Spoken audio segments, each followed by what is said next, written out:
You've seen these everywhere. They are called Labubus. They are seeing a surge in popularity. From Lisa to fans across the globe, Labubus have taken over. Didn't think I would get on the Labubu train, but I did. But how do you know you're buying a Labubu and not a Lafufu? A Labubu is a designer plush pendant toy created by Pop Mart. And a Lafufu, it is a beautiful creature that is trying to be a Labubu, and it resembles a Labubu a lot, but it is not from the Pop Mart store. We looked at dozens of videos on how to spot a Labubu and then confirmed with Pop Mart. Here's what we found. Before we begin, I have a challenge for you. Can you tell the difference between the Lafufu and the Labubu? If you chose this one, you're correct. This is the Labubu, this is the Lafufu, and this is how we know. Every Labubu should have exactly 9 teeth.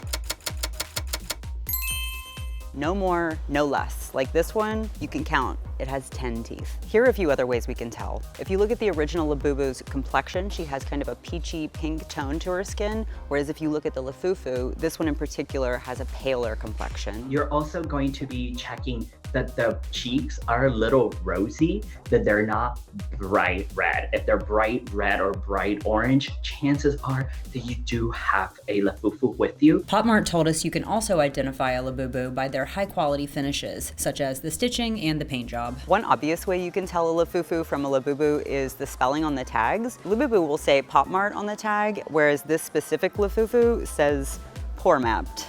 I do like it when they're very obvious. Lafufus deserve love as well. Recent Labubu editions have a seal on the right foot that you can see when viewing it with a UV light. On the foot of the have a seat, you're always going to have a little mark with a UV light that you can tell.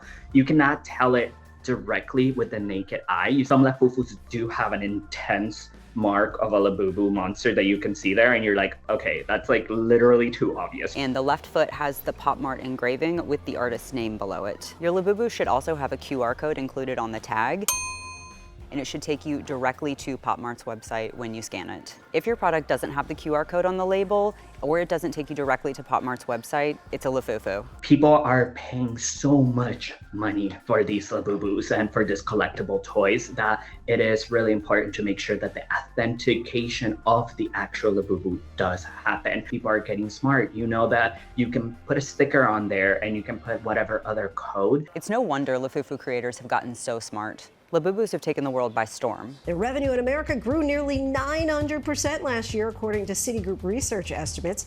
Labubus generated about $410 million in revenue for Pop Mart in 2024, not to mention long lines and even overnight campers outside their stores. Labubus were created by Hong Kong-based artist Ka-Seng Lung in 2015. He partnered with Pop Mart in 2018 and officially debuted the Monster series in 2019. But where is all this hype coming from? Other than the fact that Lisa from Blackpink shared how they are her obsession, another reason is the blind boxing. Basically, you don't know which Labubu you're gonna get until you open your box. Any guesses? Color? This one is Sissy. Currently, the only way to make sure you're getting a real Labubu is to buy it through Pop Mart. You can do that on the app, you can do it in their TikTok lives, and you can't just walk into a Pop Mart and buy one, can you?